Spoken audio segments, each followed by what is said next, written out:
Amados irmãos, é uma noite de aprendizado, amém?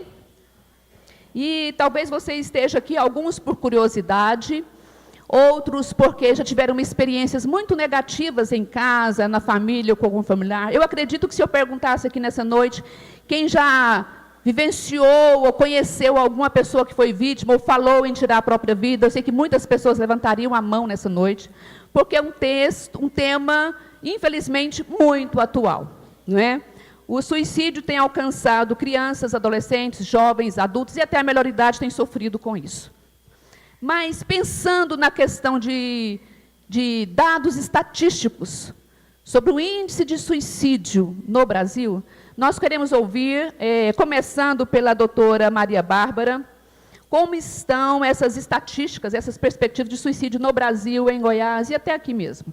Doutora Maria Bárbara. Cumprimento a todos com a paz do Senhor. Amém.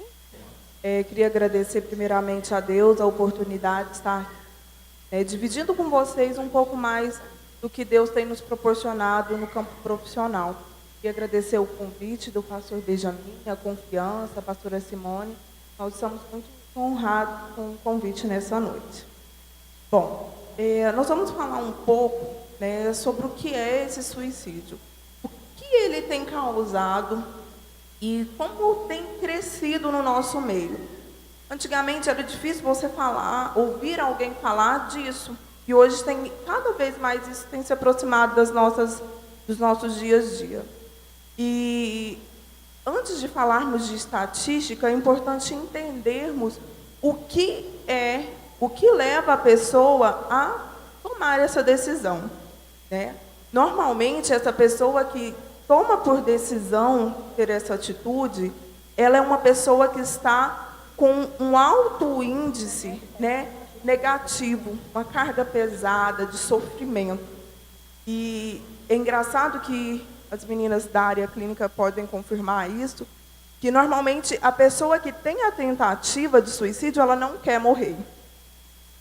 Ela quer simplesmente virar aquela página, tirar aquela carga, aquela sobrecarga que está sobre ela. E aí ela toma essa decisão quando ela não vê outra saída, A pessoa que pode estar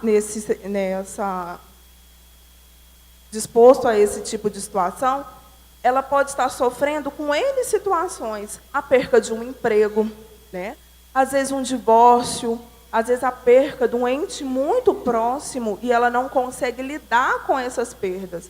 A gente fala de situações de estresse, de cobrança. Hoje nós vivemos uma sociedade altamente que cobra resultado, que nos cobra de todas as formas. Então, hoje a gente tem que entender esse processo, que não é uma cobrança de mim, mas é uma cobrança de algo que eu preciso fazer. E, às vezes, as pessoas têm dificuldade em lidar com essa ação, com essa atitude, com aquela situação que ela tem vivido no momento, e aí, por isso, ela opta, quando ela não vê mais saída, ela toma por decisão, tirar a sua vida. E quando a gente fala, estudos mostram pela Organização Mundial da Saúde, que do ano de 2000 até 2016, nós temos tido um aumento de 73% de índices de suicídio.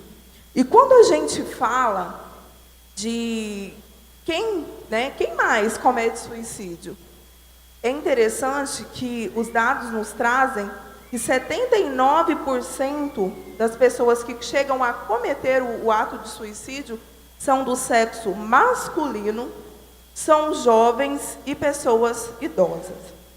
Mas, em contrapartida, nós temos um dado estatístico que nos fala que, quando as tentativas, as mulheres tentam mais suicídio do que os homens.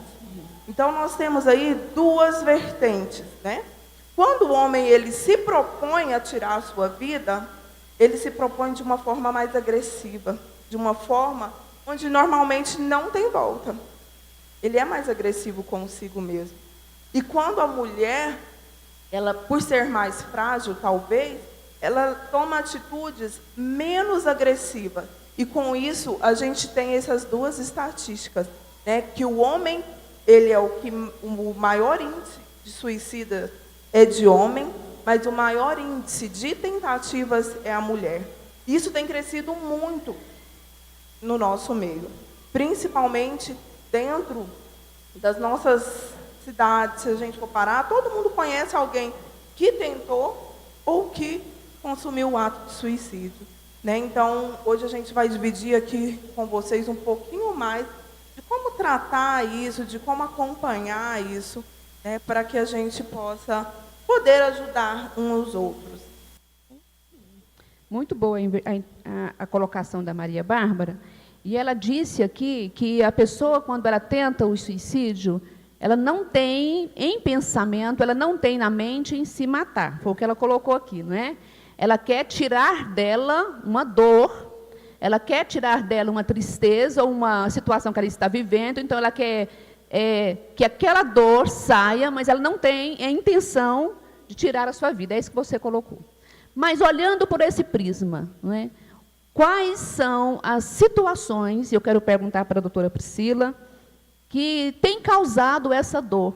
Ela colocou que teve um aumento de 70% de um tempo para cá, um aumento crescente, não é? E que as mulheres têm tentado mais, mas que os homens, quando tentam, eles tentam para valer, não é? Mas o que tem causado, quais são os sintomas que nós temos vivido hoje, na atualidade, que tem gerado no nosso meio esse desejo? Principalmente, doutora, em crianças. Porque a gente tem visto crianças tentando se matar, coisa que a gente não via no passado. Então, o que tem levado, o que essas crianças têm vivido, ou o que o adolescente tem vivido, para chegar à tentativa de suicídio? Primeiramente, boa noite, paz do Senhor. Eu agradeço a oportunidade de estar aqui, é um prazer compartilhar conhecimento. E antes de eu começar, é importante a gente ressaltar, fale daquilo que você está passando, converse, ache amigos, ache parceiros, entre em um grupo, numa roda, exponha aquilo que está dentro de você. É preciso colocar pensamentos em palavras. A partir do momento que a gente coloca pensamentos em palavras, a gente consegue entender aquilo que está lá dentro, que não é verbalizado, é apenas está a nível de pensamento.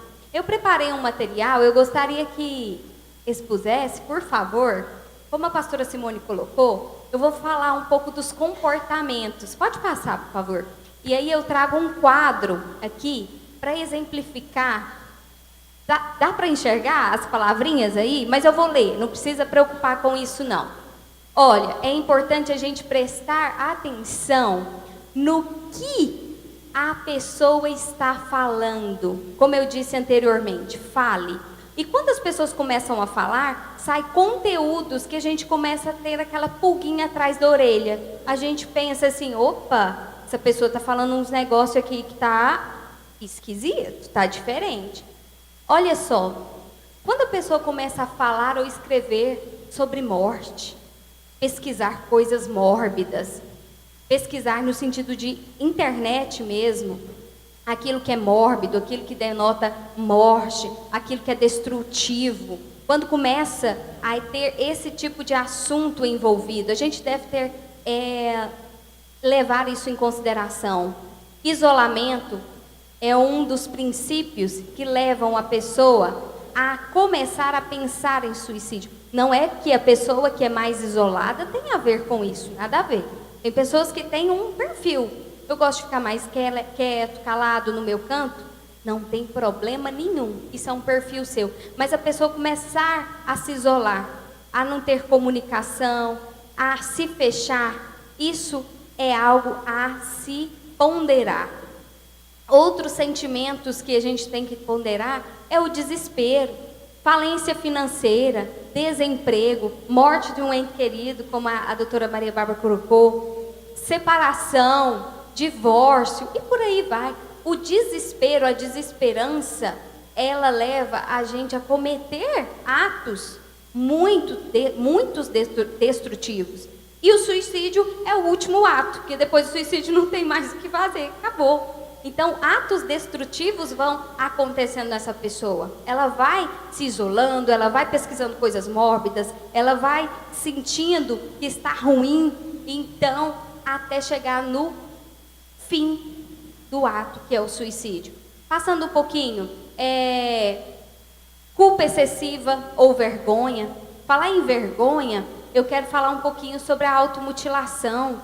Não sei se vocês sabem o que é isso. A automutilação, o comportamento destrutivo, é as pessoas que começam a ter comportamentos de destruição a si próprio, morder a própria pele, cortar, colocar uma tira até ficar roxo, até onde eu consigo ficar, quanto tempo que eu consigo amarrar uma liguinha no meu pulso, na minha perna, no meu pescoço, por quanto tempo eu consigo ficar. São comportamentos mórbidos que são autodestrutivos. Pode passar, por favor? E aí eu coloco algumas frases. Se você já ouviu isso de alguém, por favor, ajude essa pessoa. Eu trago essas frases como um sinal de alerta mesmo.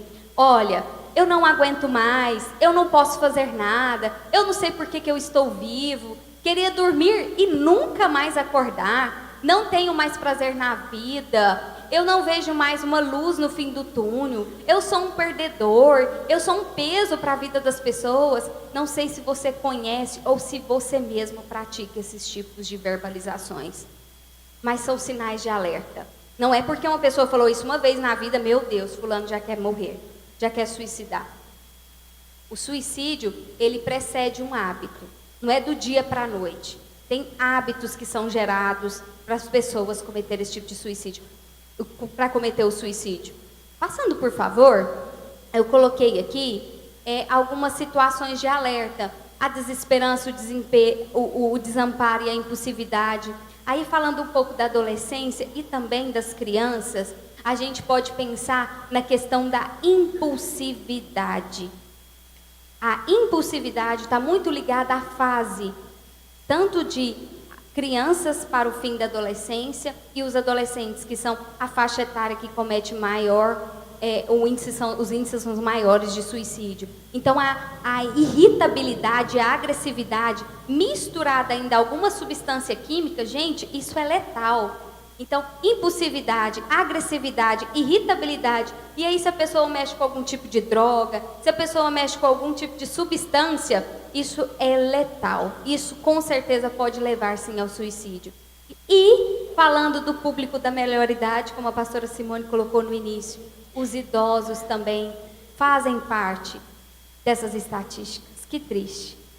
Quem já viveu uma vida toda tem uma história aí a ser dita, a ser passada para frente, também tem os sinais de alerta. Quais são os sinais de alerta para os idosos? Quando começa a não se ver, não cuidar do próprio corpo. É claro que o idoso vai chegando no ponto, vai dando trabalho mesmo para tomar banho, para comer, mas ao ponto de não querer de jeito nenhum arrumar-se, comer, cuidar de si, é um sinal forte de alerta. E a questão de isolamento social. O idoso realmente, à medida que o tempo vai passando, os cuidados vão sendo cada vez maiores aos terceiros.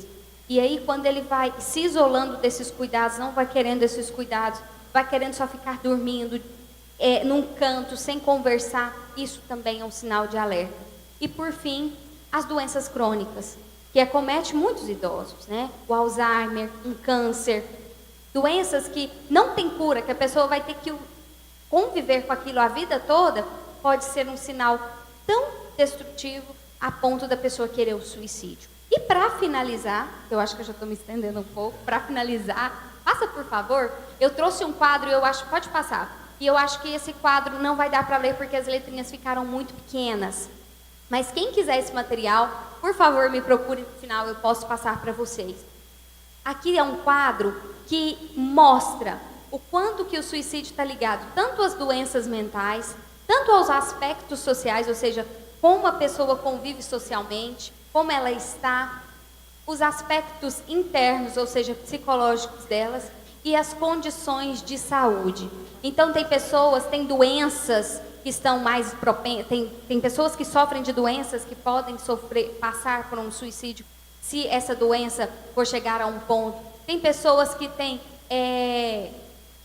falta de resiliência, ou seja, a pessoa não consegue se reerguer diante de uma situação de humilhação, de falência, de separação, de divórcio, pode chegar a ponto de um suicídio. Aspectos sociais, como uma idade avançada, isolamento social, solteiros por muito tempo ou separados por muito tempo. Nós, seres humanos, somos seres de relações. Procurar um parceiro ou uma parceira é um sinal de saúde. Então, quem quiser esse material posteriormente pode me procurar que eu passo. E é um quadro interessante para a gente pensar nas relações que o suicídio tem com as doenças mentais, as doenças crônicas, as interações sociais e os aspectos psicológicos.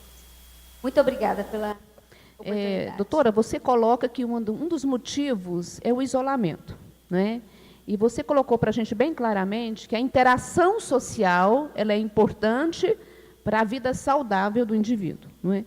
Como a família pode melhorar o ambiente em casa, ou como ela pode prevenir, sabendo que o pai e a mãe precisam sair para trabalhar fora e a criança fica em casa só, e o entretenimento que ela tem é o computador, é a rede social, e aí ela fica presa nos jogos ou nos filmes da internet, que é um perigo hoje, e a gente tem como exemplo disso a famosa baleia azul, não é? Como nós podemos prevenir disso? É interessante a gente pensar em duas vertentes. Todos nós precisamos trabalhar, todos nós exercemos uma função, seja ela dentro de casa, seja ela fora, e é importante a gente pensar em tempo de quantidade e tempo de qualidade. A maioria de vocês, com certeza, exerce uma função que está para além dos lares. Vocês precisam sair para executar essa função. Ou se trabalha em casa, precisa estar num espaço para a execução desse trabalho. Então, é importante a gente pensar em tempos de qualidade em relação à presença dos filhos. Tem pessoas que têm tempos de qualidades tão importantes para os seus filhos que a ausência momentânea naquele período não faz diferença. O que é isso, então, tempo de qualidade? É a maneira, é a disposição, é a entrega que eu tenho para os meus filhos. Eu sei onde meus filhos estão navegando na internet, que sites que eles estão entrando, eu sei com quem meus filhos conversam, como que é as interações que meus filhos fazem, como que eu descubro isso? Através de um tempo de qualidade, um tempo na qual eu dedico, apesar de cronologicamente é pouco. Eu só chego em casa depois das 20 horas. Eu só estou em casa, eu tenho que sair de casa até às 6 da manhã. Eu só chego depois das 20 horas. Então, eu passo um período relativamente pouco com meu filho. Mas se esse tempo cronológico for pouco, mas em termos de qualidade for interessante, assim a gente pode suprir de alguma maneira essas questões. Muito bom.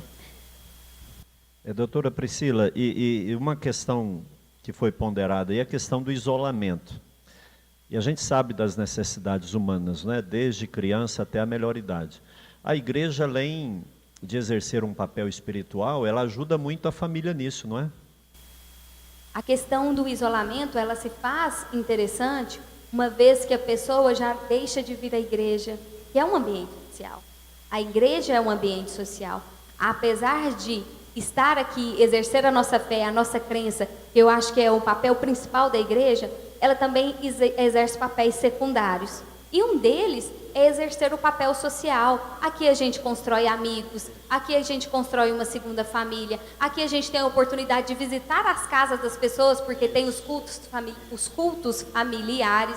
Então, é uma oportunidade de esse isolamento social ser minimizado, uma vez que a igreja proporciona atividades, proporciona um cronograma de envolvimento social, para além das questões que envolvem a fé e a crença. Amém. Eu tenho uma pergunta agora para a doutora Laila.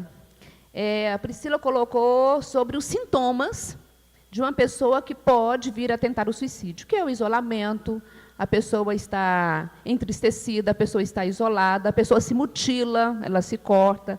Então, se no meu meio em que eu convivo, eu percebo que tem uma pessoa assim. Nossa, pastora, em casa tem uma pessoa que é isso que ela falou. Ela descreveu quem eu conheço. Doutora Laila, eu sabendo que tem uma pessoa assim, o que eu tenho que fazer? Se eu tiver um filho com essa atitude, ou meu marido, ou minha esposa, ou minha mãe, eu percebi que tem alguma coisa errada, ela está assim meio entristecida, ela está falando em morte, ela está falando que quer morrer, o que eu tenho que fazer? Qual que é o meu primeiro passo? Bom, a paz do Senhor, obrigada pelo convite. Bom, o primeiro passo que tem que ser dado é conversar abertamente com a pessoa. É chegar e falar abertamente, você quer morrer? Tem que ser uma frase que às vezes pode causar impacto, né, no primeiro momento, mas a pessoa tem que ser muito direta. Precisa saber o que está acontecendo. E para saber, a gente precisa ter paciência para ouvir. Porque a partir do momento que você faz essa pergunta, tem que estar preparado para a resposta. Então, o que é essencial? Quem percebe isso, conversar com essa pessoa, perguntar, você quer morrer? O que está acontecendo? Já percebeu o isolamento? Já percebeu todos esses sintomas, né, esses sinais que a Priscila falou? O que precisa fazer? Buscar ajuda. Se eu não posso, como pai, como mãe, nós não temos obrigação de dar conta de tudo. E aí é que entram os profissionais da área de saúde, como os psicólogos e os psiquiatras. Por quê? Nós não conseguimos só evitar esse quadro também através da psicoterapia. É necessário que a pessoa também busque ajuda medicamentosa. Então, são duas terapias aliadas, o psiquiatra e a psicoterapia. Então, é essencial que a gente se proponha a estar levando essa pessoa ao psicólogo, ao psiquiatra, porque os dois, em conjunto com a família, que vão evitar que essa pessoa possa cometer o suicídio. O que nós precisamos ter em mente é que sozinhos, lá na nossa casa, nós não vamos conseguir. O que é essencial para esse pai, para esse amigo que percebe isso no outro? Percebeu os sinais que a Priscila falou? Corre para ajudar. Porque a partir do momento que a pessoa fala, não, eu quero morrer, eu estou pensando nisso, mas que, assim, rapidamente, essa pessoa está gritando por ajuda, porque ele vai falar isso para quem ele confia. E se você ouviu isso de alguém, você é a pessoa de confiança dela.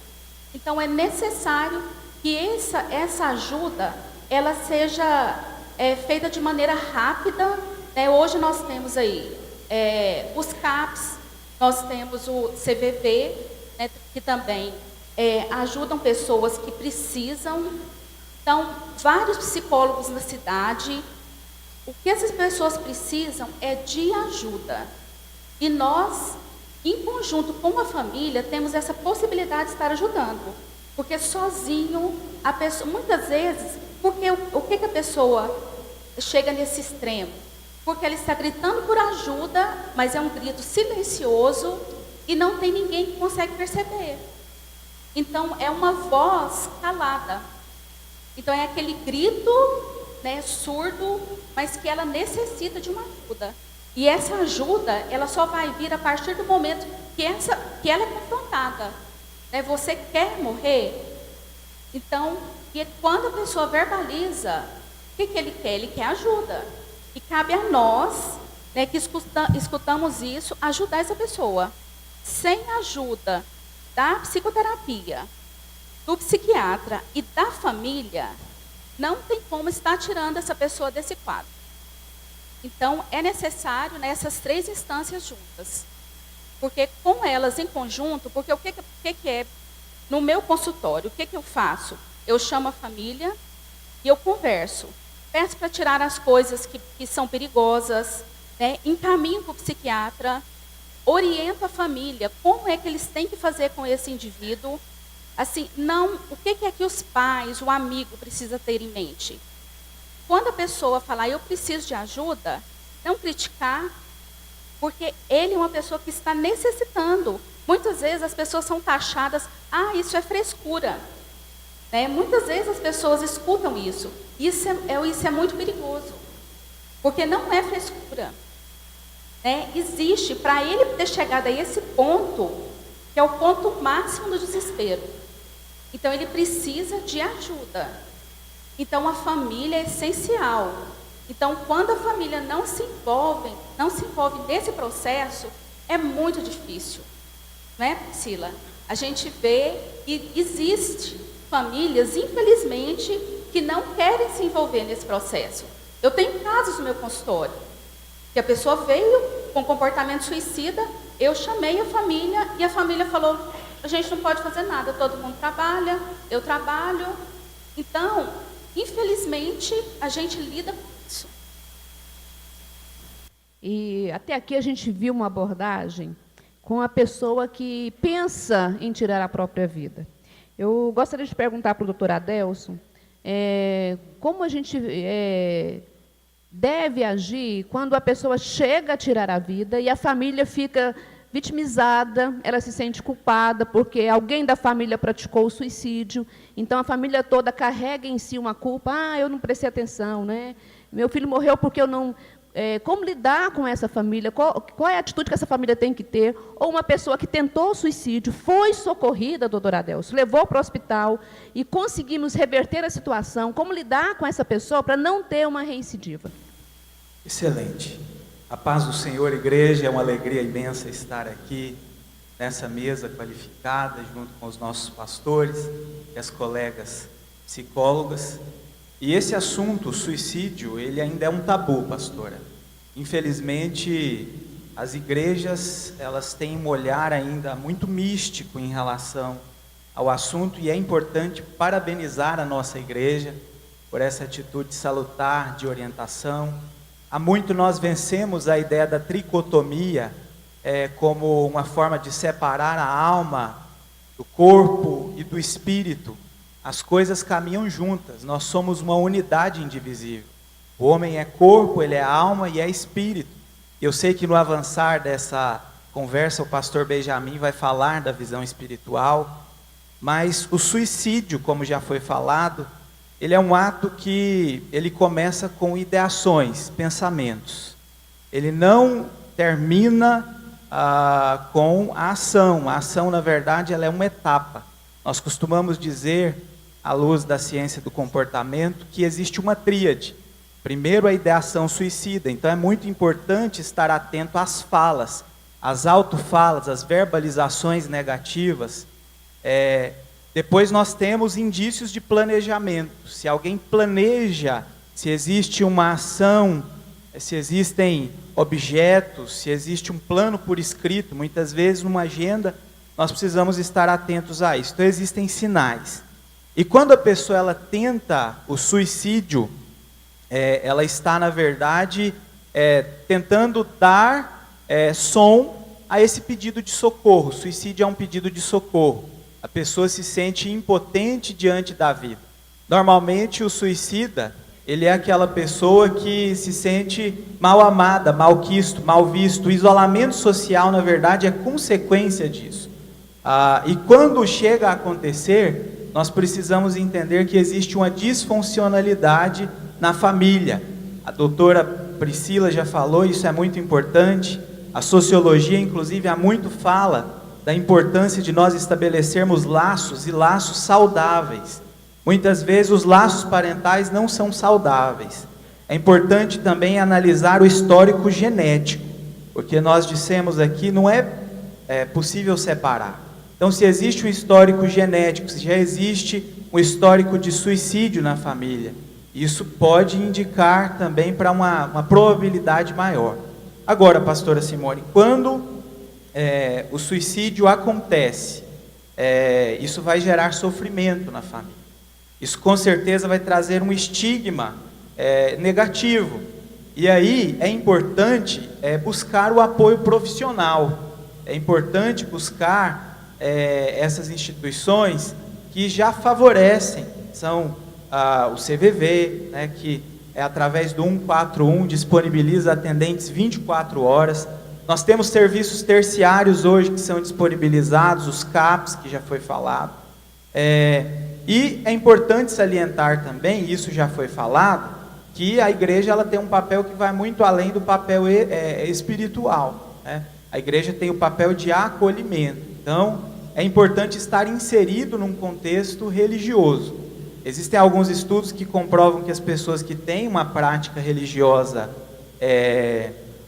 constante têm mais resistência ao ato do suicídio. Isso é sinônimo de saúde. Outro ponto que nós precisamos também entender é que o suicídio, ele não pode ser enxergado como um ato de covardia, porque por trás do suicídio existe um histórico, e normalmente existe uma associação muito grande de transtornos de personalidade, ainda que nós não possamos dizer que o suicídio ele vai ser cometido por conta de um transtorno de personalidade, um transtorno de humor, a depressão, a ansiedade, transtorno bipolar, esquizofrenia, mas os estudos apontam que pelo menos 95% dos suicídios, eles poderiam ter sido evitados se tivesse tido um diagnóstico. Então nós precisamos, como igreja também, avançar e vencer o preconceito. Existe um preconceito ainda quando se procura ajuda psicológica, ajuda psiquiátrica. O medicamento e a psicoterapia não é fraqueza, não é fraqueza. E a ideia da morte também, nós precisamos conversar mais sobre isso. Assim como tem assuntos como o sexo, que são tabu, a morte também é um tabu. E Salomão, ele nos ensina que é importante conversar sobre a morte. Quando nós conversamos sobre a morte, a gente pode, muitas vezes, indiretamente, evitar que o suicida ele chegue a esse ato. Provérbios 7, eu acho interessante que Salomão diz que nós aprendemos mais na casa onde há luto do que na casa onde há festa, porque nisso nós aplicamos o coração. E falar sobre a morte é também revelar que o ser humano ele é finito, porque quando o suicida ele chega a esse ato, ele na verdade está dizendo: a vida não tem sentido, a vida é sem sentido para mim. E nós precisamos dar sentido, dar cor a essa vida. Então é importante reforçar os relacionamentos familiares. Os amigos nesse momento são muito importantes. E a família ela precisa se reelaborar. Se a pessoa tentou suicídio uma vez, isso mostra que existe uma disfuncionalidade. Talvez na qualidade do tempo, talvez nas relações, talvez no próprio histórico genético da família que precisa ser analisado. E é interessante que o doutor Adelso comentando aqui, o suicida, ele pratica o ato para se ver livre da dor, né? Mas quando o ato é praticado, não existe um anulamento da dor, existe uma transferência de dor. Porque as pessoas que ficaram vivas vão pegar aquela culpa, não é isso? E essa família, ela tem que reestruturar, sentar, conversar, né? E começar a se reestruturar, se erguer. Porque senão vira um quadro repetitivo, claro, deve. E é importante assim salientar, pastora, que essa disfuncionalidade ela tende a se repetir. Porque nos lares onde há suicídio, se a família não se reelaborar, e aí esse complexo de culpa ele precisa ser vencido, porque quando existe o suicídio, a gente precisa vencer a ideia da culpa, a família ela tende a adoecer. Então, para além do suicídio, que já traz um estigma e uma dor de ter que conviver, muitas vezes de ter que mudar de casa, porque aquela casa traz ali uma imagem negativa, ainda tem essa questão também da família se reelaborar, porque corre o risco de toda a família ficar doente. O complexo de culpa ele precisa ser vencido. E isso é possível através da ajuda dos amigos, da ajuda da psicoterapia, da psiquiatria, se for necessário, e da própria assistência social, dos CAPs, através da terapia ocupacional e tantas outras ações que existem que são salutares nesse sentido. Muito boa informação, eu quero agradecer. Sim? Pode.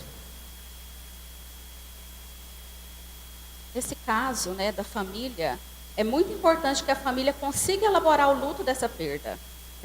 Porque quando não consegue elaborar esse luto, então ele vai progredir para sintomas e a família toda adoece, não só emocionalmente, mas fisicamente. Porque a partir do momento que a minha emoção ela não é trabalhada, o meu corpo sofre com isso.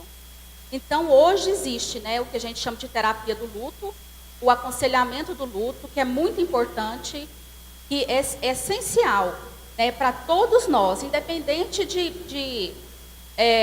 da nossa visão espiritual, do que é, o que é a morte para nós. É muito importante que a gente tenha noção da nossa finitude, né, e fazer nossos projetos de vida, né, enquanto, né, temos filhos, nossa família.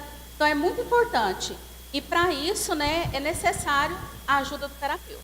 E, doutora Laila, é uma proposta que Deus tem colocado no nosso coração, otimizarmos esse culto da família e trazermos temáticas do dia a dia, não apenas aquela de estudo e oração, mas situações como essas.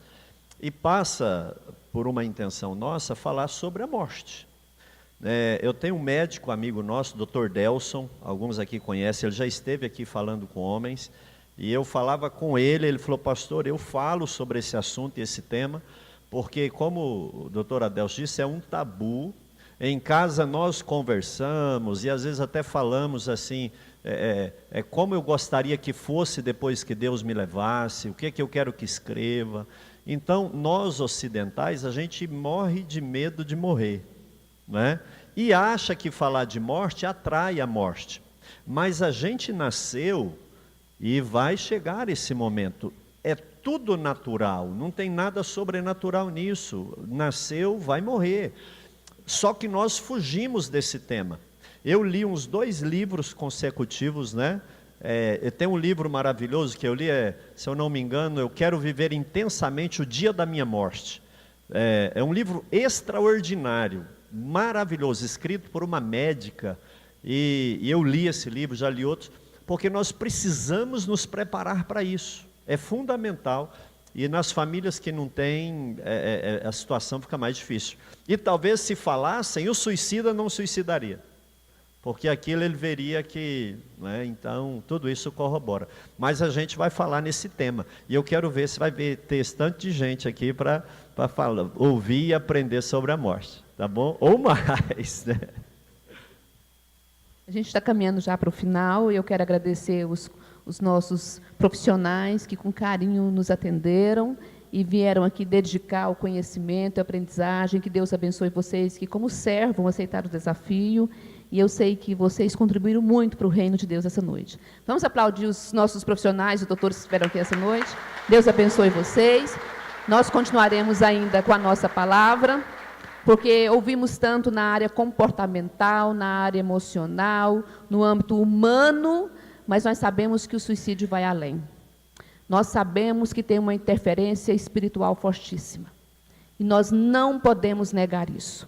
E falando sobre o suicídio, no âmbito espiritual, eu quero convidar agora o pastor Benjamin Martins, que tem a palavra. Amém. Me permita usar a tribuna, e vai ser muito bom.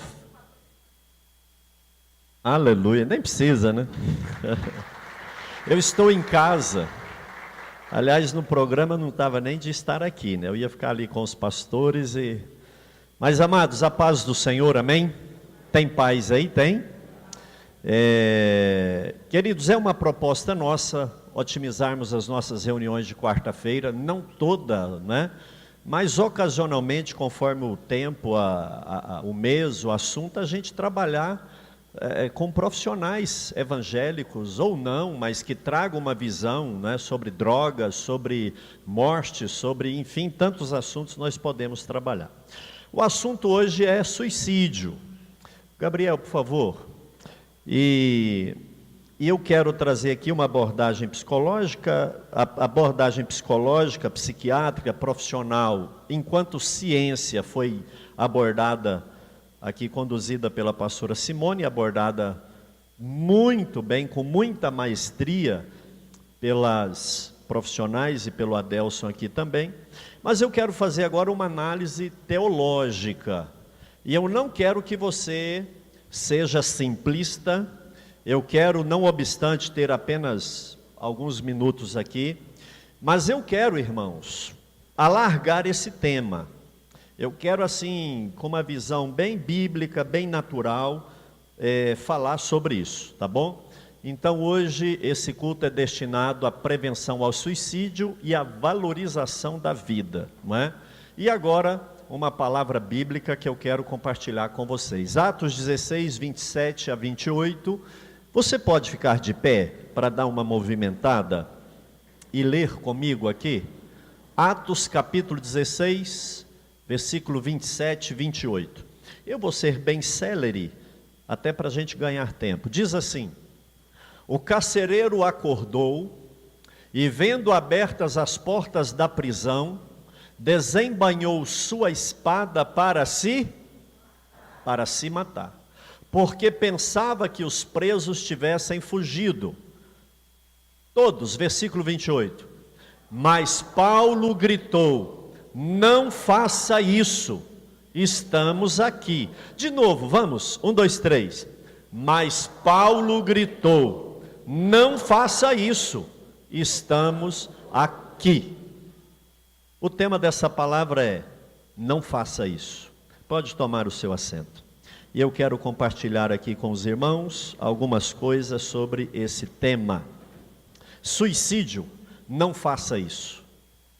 Amados, se eu perguntasse aqui, quem já pensou, já pegou uma arma, e os nossos profissionais aqui sabem muito mais do que eu, que existe um fator suicidógeno, que as pessoas às vezes miram uma faca, uma arma de fogo, uma corda.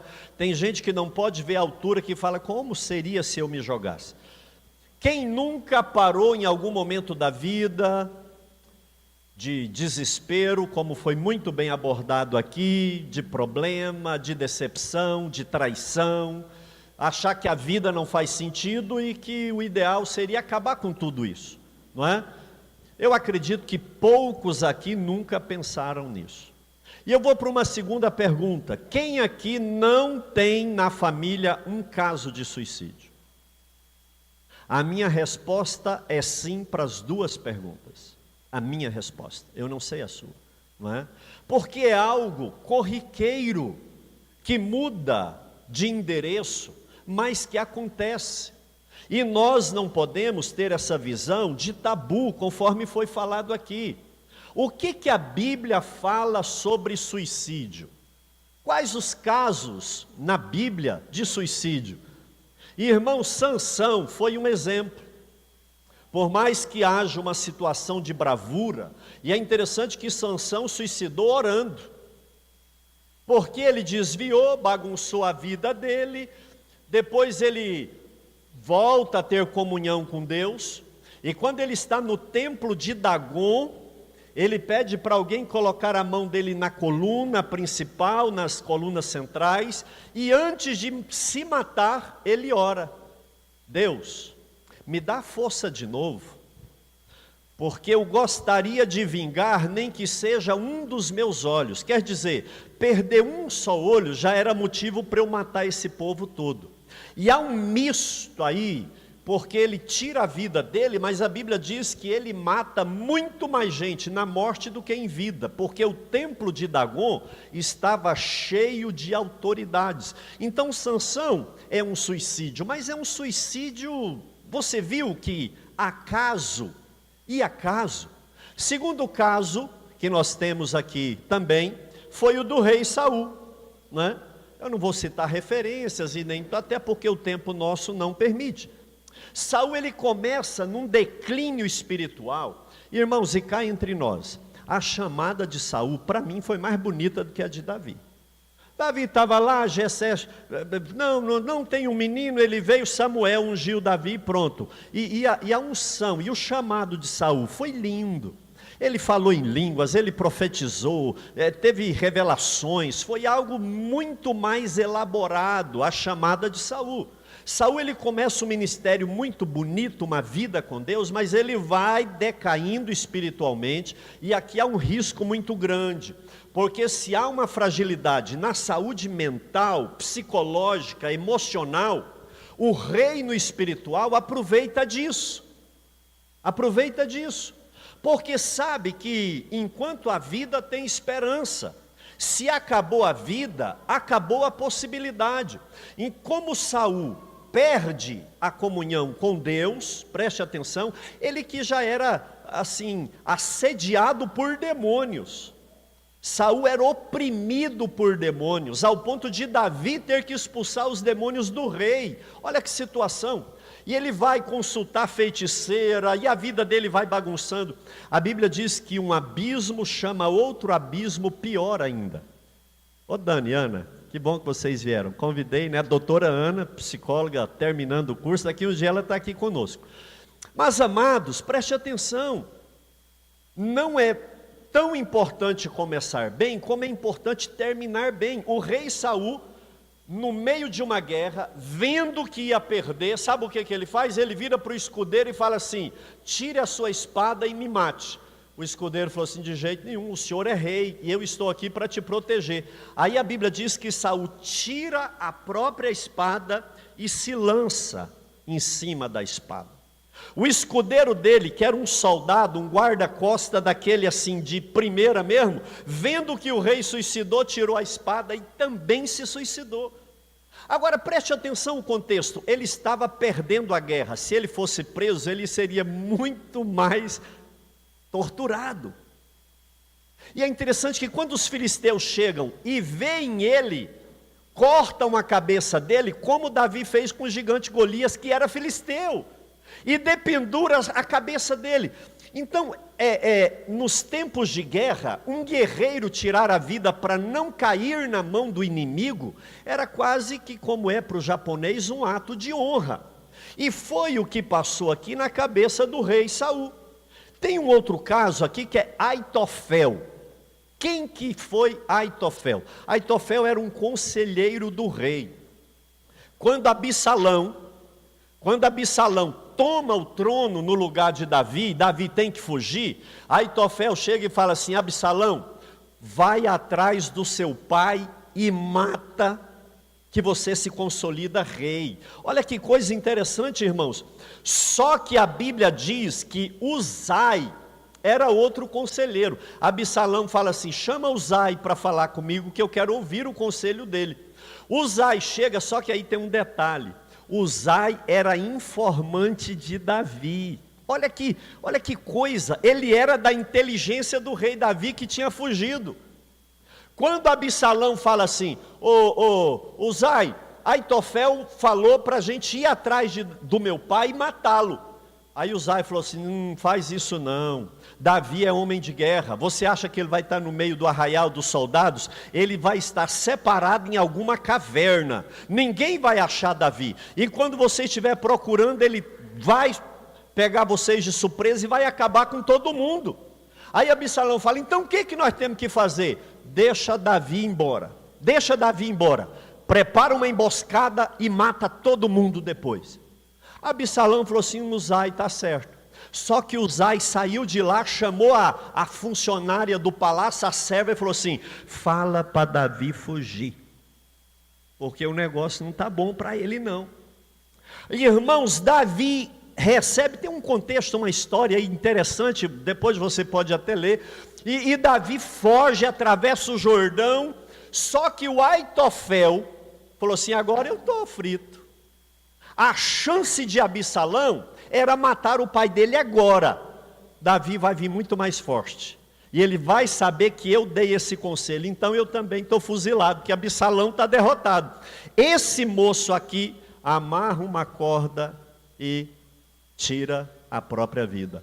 Aitofel é um exemplo de alguém que também suicidou, e num contexto aí que ele ficou mal com Absalão e ficou mal com o rei Davi, tudo não ia ficar bom para ele, tirou a própria vida. Outro caso, o rei Zinri, não é o Henri Cristo não, é o Zinri, né?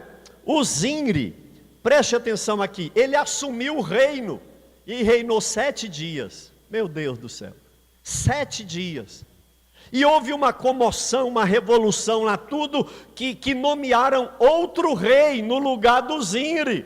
Aí o que ele fez? Tirou a própria vida. A Bíblia fala que ele entrou na casa real, colocou fogo com ele dentro, e suicidou queimado. Irmão do céu. Olha aí, a Bíblia fala sobre isso. Nós é que não lemos e não prestamos atenção. E o caso mais emblemático, quem que é? Judas Iscariotes, né? Judas Iscariotes, a Bíblia fala que o diabo entrou no coração dele, ele foi lá, vendeu Jesus, e depois ele ficou com remorso, foi lá no templo, preste atenção aqui, lá no templo, e foi devolver o dinheiro para os sacerdotes. Olha, o dinheiro que vocês me pagaram, eu não quero esse dinheiro, porque eu estou com remorso do que eu fiz. Os sacerdotes disseram assim: o problema é seu. Você traiu. Ele ficou tão desesperado que ele jogou o dinheiro para dentro do templo, correu, amarrou uma corda e se enforcou. Irmãos, o caso que nós lemos em Atos 16 era para ser mais um suicídio. O carcereiro de Filipos. Quando veio aquele terremoto, a cela abriu, o carcereiro falou assim: pronto, os presos vão fugir, e quando as autoridades souberam que eles fugiram, vão me penalizar e martirizar até a morte. A Bíblia fala que ele tira a espada e começa o gesto fatal de tirar a própria vida, como o rei Saul. Mas quando ele está com a espada encaixada, Paulo grita lá da porta da cadeia: não faça isso, porque nós estamos todos aqui. Irmãos, eu acredito que a igreja precisa fazer como Paulo, começar a pregar e ajudar as pessoas e a dizer: não faça isso, porque nós estamos aqui. Nós estamos preocupados com a tua salvação, a sua família, a sua eternidade, mas também estamos preocupados com a sua qualidade de vida aqui. Quantas vezes os nossos filhos estão clamando por tempo de qualidade, como foi dito aqui, por colo, não é presente, é presença. Quantas vezes o cônjuge está carente de companhia, e nós não falamos: não faça isso, eu estou aqui. Se eles não tivessem lá, aquele homem morreria, aquele homem tiraria a vida. Quantos suicídios não seriam evitados se a igreja se posicionasse como arautos de Deus, da mensagem da vida, e dissesse: não faça isso, nós estamos aqui. E é essa consciência que tem que ser despertada, para que nós saremos a nossa família, mas saiamos de dentro da nossa casa, com o olhar arguto de quem procura as pessoas com uma espada encaixada para tirar a vida.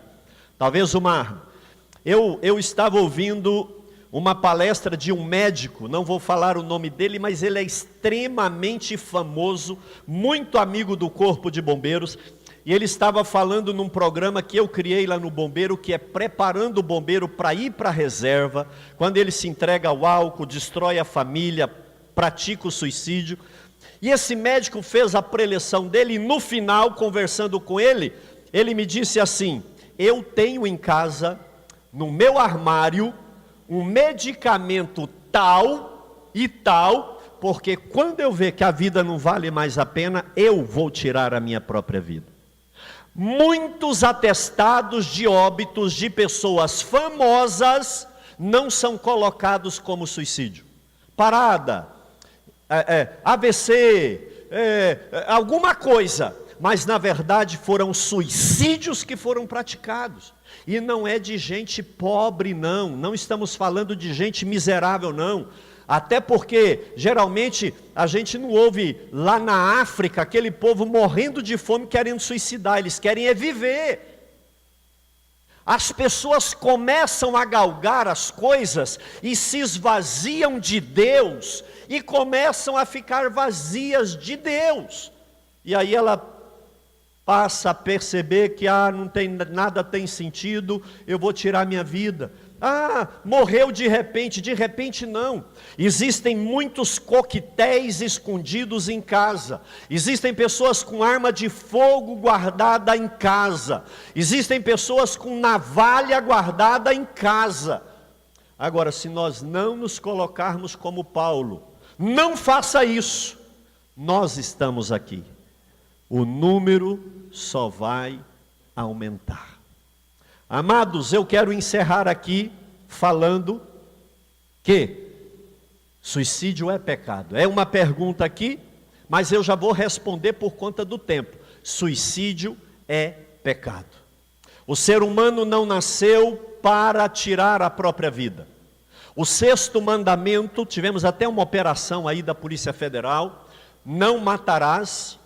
O 6º mandamento é não matarás, e não matar quer dizer não mate o seu próximo e nem a si mesmo. Matar o próximo é homicídio, matar a mim mesmo é suicídio. E o mandamento é não matarás.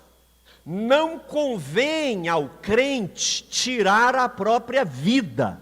Isso não é alternativa que deve ser avaliada. A vida vem de Deus, e o ponto final da vida, quem deve colocar é Deus. Amém, amados? Então nós precisamos entender que o tempo de vida, quem determina é Deus, e não nós, muito menos em relação a nós mesmos.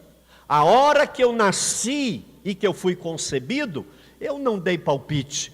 A hora que Deus tirar o meu fôlego de vida, também está nas mãos de Deus. Eu não devo temer se vai ser com 100 anos, com Alzheimer, numa mesa, numa cadeira, numa cama, ou se vai ser semana que vem, porque eu entreguei a minha vida nas mãos de Deus. Amém, irmãos? E quando eu entrego, eu estou dizendo, o Senhor tira a hora que o Senhor quiser, porque o céu é melhor do que aqui.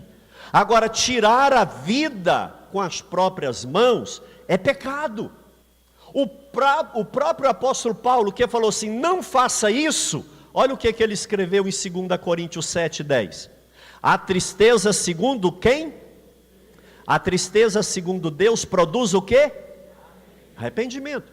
Aquela tristeza que vem de Deus, que eu poderia chamar de contrição. Contrição. Aquele sentimento de tristeza que vem de Deus. A gente fica triste mesmo, irmão. Quem falou que tristeza não faz parte da vida? Tem dia triste, sim ou não? E tem tristeza que vem de Deus. Agora, a tristeza que Deus permite, ela produz arrependimento. E o arrependimento gera salvação. Errei, falhei. Eu vou lá como Davi. Davi poderia ficar com remorso e tirar a vida. Mas ao invés de ter a tristeza do mundo, Davi teve a tristeza de Deus. Ele escreveu o Salmo 51, pediu perdão para Deus, invocou o Espírito Santo de volta, e a vida continuou até a velhice. Amém? Irmão, dia que a tristeza bater na porta do seu coração, não permita que seja do mundo, mas que seja de Deus. Eu errei, eu arrependo e não faço mais, e isso me garante a salvação. Agora Paulo diz que a tristeza que vem de Deus não causa pesar, não traz luto, não é uma transferência de dor. A dor minha eu vou passar para minha família. A tristeza de Deus não traz luto, não traz pesar. A tristeza de Deus não leva ninguém a tirar a própria vida.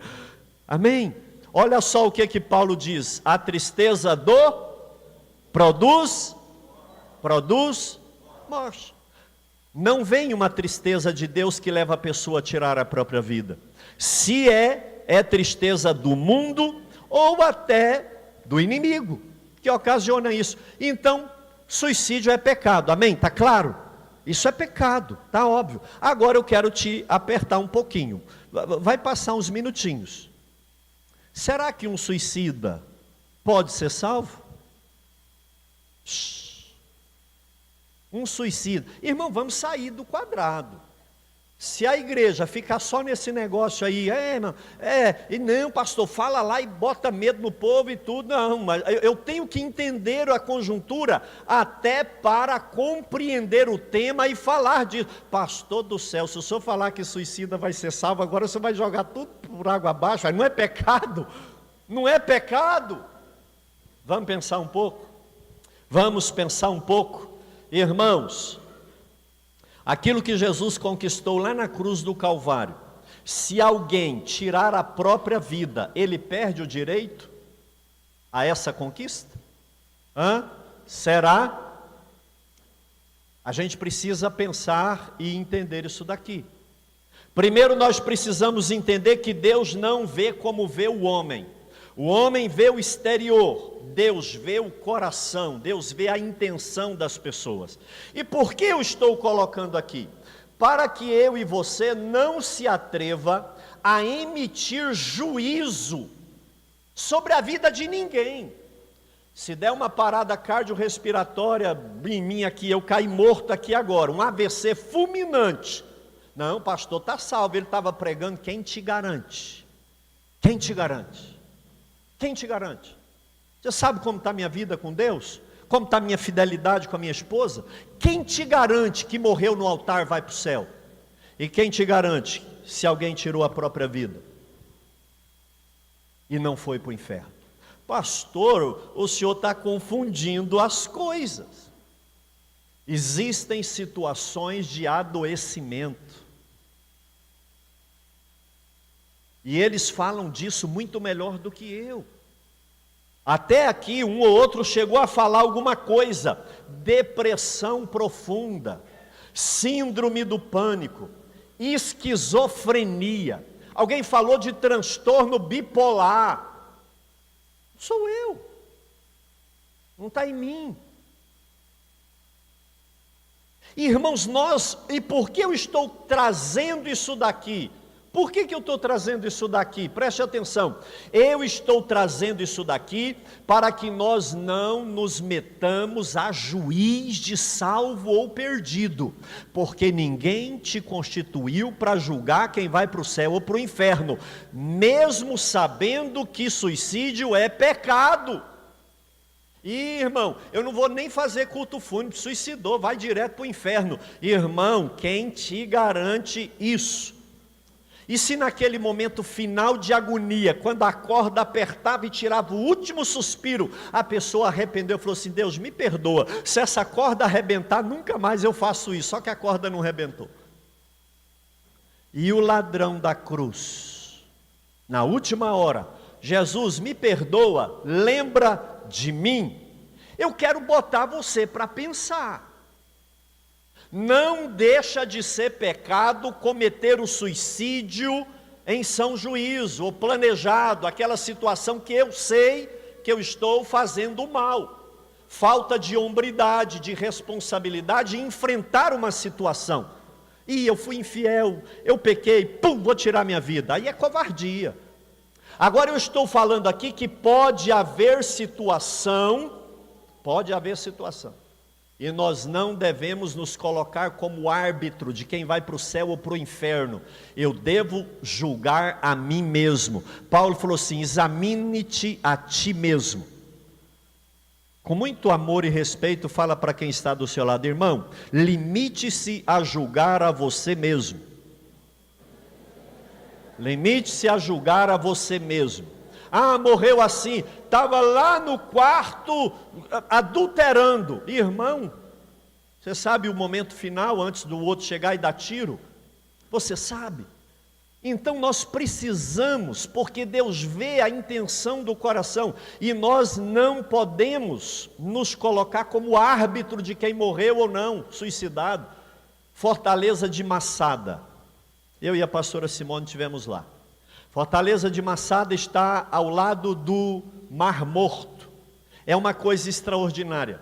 No ano 70, quando o segundo templo foi destruído pelos romanos, olha aqui, um grupo de zelotes correu e subiu. Irmão, para chegar aí, isso é uma trilha terrível. É lógico que eu com a pastora Simone fomos de teleférico, né? Aí eu olhava aquele povo com mochila, irmão, subindo, eu falei, coitado, eu estou na graça, né? Eles estão na lei. Mas a gente subiu lá no alto de Massada. Hoje você não vê isso daí, por quê? É tudo ruína. Mas tinha um lugar da sinagoga, tinha um lugar de guardar água, tinha um lugar de guardar alimento, babá. Quando Jerusalém foi destruída pelos romanos, os zelotes disseram, não, eles não vão matar a gente não. Subiram para Massada, Massada significa fortaleza, e chegaram lá em cima, se trancaram. Só que eles disseram, olha lá, Tito está fazendo uma rampa para chegar aqui em cima, com exército, mais cedo ou mais tarde eles vão chegar. A gente tem arma, mas está complicado isso daqui. Irmãos, Flávio Joséfo escreve isso, que eles tinham alimento, tinha água, tinha arma, para não cair na mão dos romanos, eles lançam sorte, escolhem 10 para matar o resto. Dos 10 eles lançam sorte, 1 mata 9 e o último se mata. Isso é considerado um suicídio coletivo, para não cair na mão do exército romano. Aí alguém disse assim, eles se mataram porque não tinha mais o que comer. Quando entraram em Massada, o depósito estava cheio de comida. Eles disseram, não seremos escravos dos romanos. O que eu estou dizendo isso daqui? Porque nós não podemos nos colocar na condição de juiz. O que levou a tomar aquela decisão? E para finalizar aqui antes de orar, Mateus 12:31. Só existe um tipo de pecado que não tem perdão. Qual que é? Qual que é? Agora Jesus fala assim, todo pecado e blasfêmia tem perdão. Todo pecado.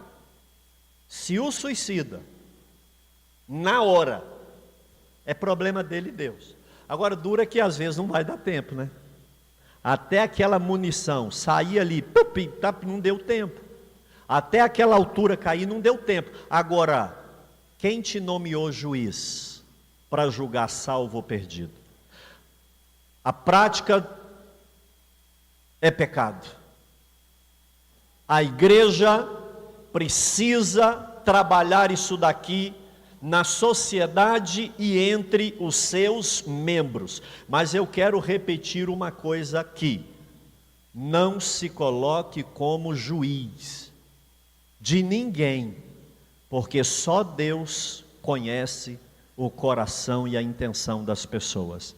E eu não tenho dúvida que no juízo final teremos muitas surpresas. Todo pecado tem perdão. Só a blasfêmia contra o Espírito Santo que não tem. Pastor, o senhor está dizendo que se na hora lá Judas pediu perdão, irmão, todo pecado tem perdão. Só a blasfêmia contra o Espírito Santo que não. Agora Deus é que sabe. E um dia na eternidade nós saberemos também. Agora eu quero terminar aqui dizendo que por submissão a Deus. E o que eu quero dizer com isso? Deus é que manda, amém, irmãos? Sim ou não? Ele deu a vida e Ele tira a vida. Então, por submissão a Deus, somos contra o suicídio. A igreja evangélica, o crente, ele não pratica. Olha aqui para mim, não é uma opção para você. Está doente? Procura ajuda, faz uma campanha, tratamento, busque a Deus, busque um profissional de saúde.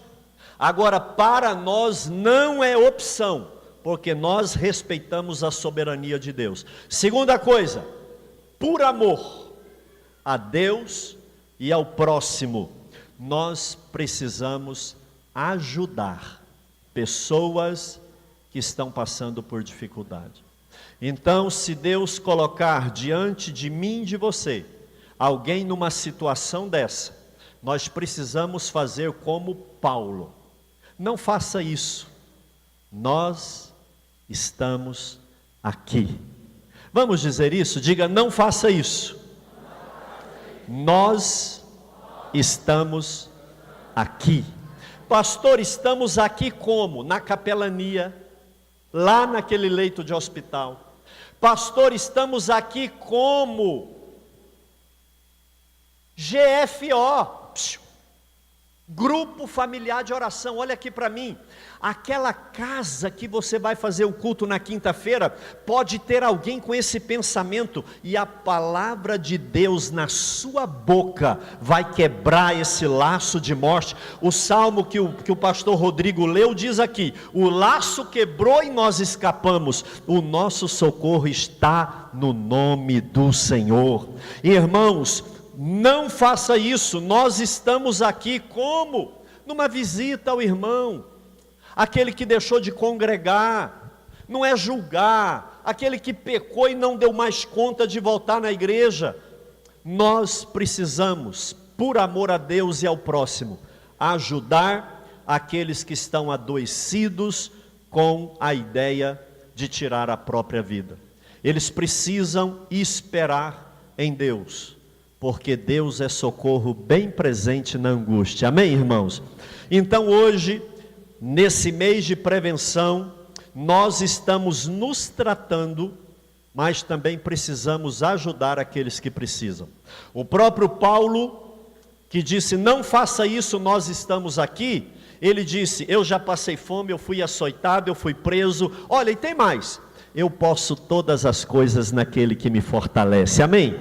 Você nunca vai tirar a sua vida. Olha aqui para mim, haja o que houver, mulher pode te largar, filho pode te abandonar, marido pode te trair com outra metade da sua idade, você nunca vai tirar a sua vida. Por quê? Porque a sua esperança está em Deus, o Senhor. Amém? A nossa esperança está em Deus. Eu quero te convidar para ficar de pé, por gentileza, e nós vamos orar. Nós vamos orar, terminando esse lindo trabalho aqui. Eu quero agradecer os profissionais que podem permanecer aqui até o final. Obrigado, Adelson. Mas nós precisamos falar sobre isso com os filhos, em família, conversar disso com irmãos. Se esse pensamento passou, está passando, ou em algum momento vai passar na sua mente, não faça isso. Não faça isso, porque estamos aqui e nós vamos segurar na sua mão.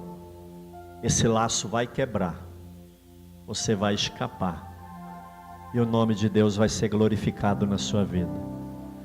Aquele familiar seu que já tentou 1, 2 vezes, ele precisa que alguém diga isso para ele: não faça isso, estamos aqui. Tire tempo para ouvir, para orar. Aquele idoso, né? Eu quero que você desperte para o ministério que Deus colocou na sua mão. Olha aqui, tem um ministério de Deus na sua mão, você precisa usá-lo. Irmãos, nós não podemos viver de forma egoísta. Quanto mais você servir pessoas, mais sentido na vida você vai ver.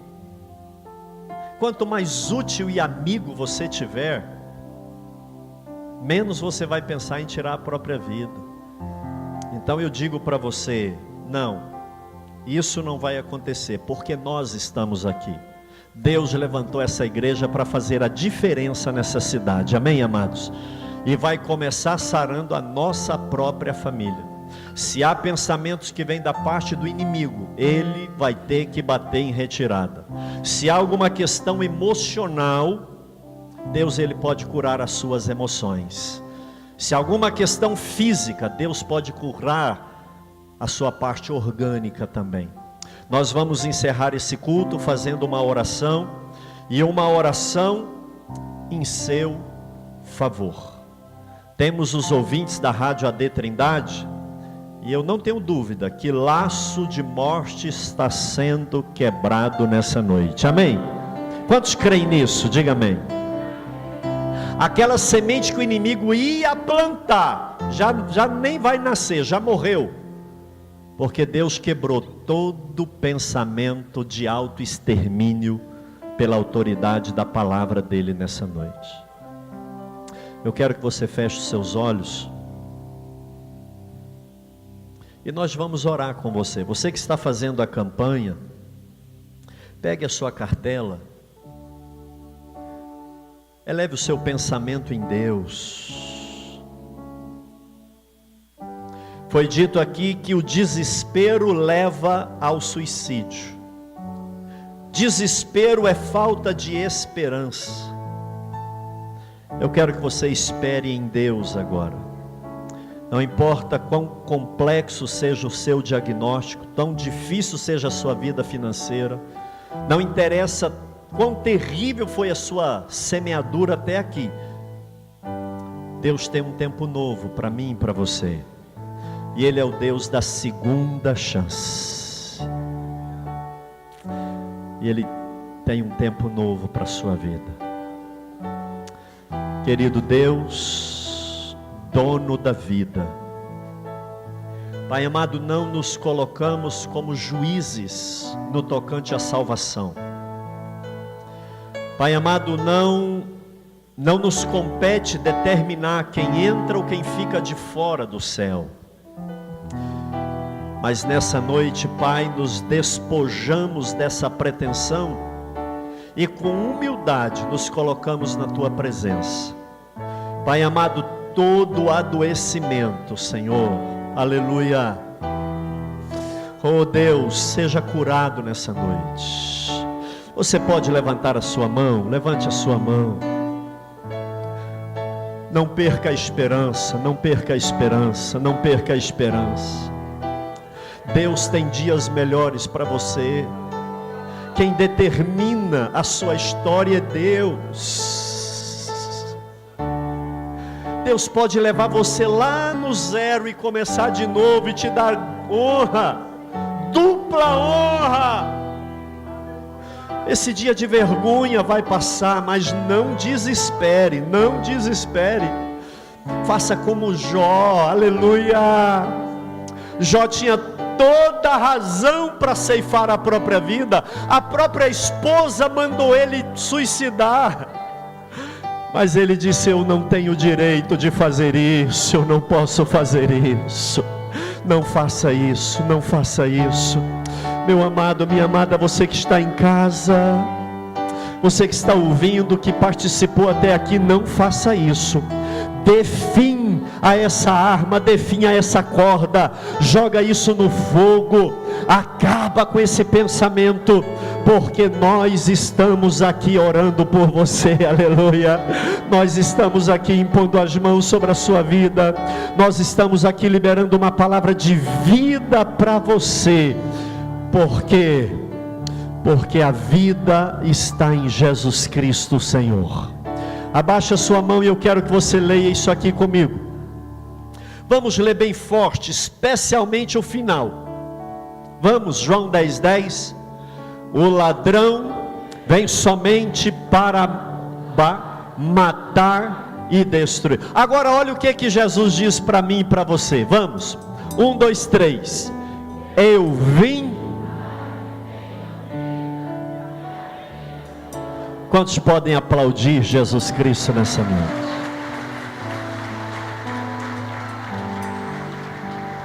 Aleluia. E eu tenho uma palavra de Deus para você aqui nessa noite. Pessoas que estão aqui, que tem corda guardada em casa, essa corda está guardada lá e você fala em suicídio. Em nome de Jesus, você vai chegar em casa e vai jogar essa corda fora. Em nome de Jesus. Pessoas que têm veneno na despensa e olha para o veneno e pensa em tirar a própria vida. Em nome de Jesus Cristo, você vai chegar em casa hoje, eu digo isso da parte de Deus na sua vida, e vai jogar aquele veneno fora. Você sabe que é com você essa palavra. Você vai jogar esse veneno fora. Homens que têm arma em casa e falam em tirar a própria vida, e separou a bala para isso. Em nome de Jesus. Esse plano diabólico cai por terra hoje, em nome de Jesus. Eu ministro essa libertação na sua vida, na parte de Deus, em nome de Jesus. Quantos podem aplaudir o nosso Deus? O laço quebrou e nós escapamos. Irmão, a Bíblia diz que pode cair 1000 de cá e 10.000 de cá. Eu não. Quem determina o dia que eu vou partir é o meu Deus, porque Jesus veio para me dar vida. Abrace aí 2 ou 3 pessoas e diga: irmão, tenha vida em abundância, tenha vida com fartura. Não interessa se você é jovem, se você é idoso, tenha vida, sorria, alegre, aleluia. Oh, os seus bens não são a sua vida.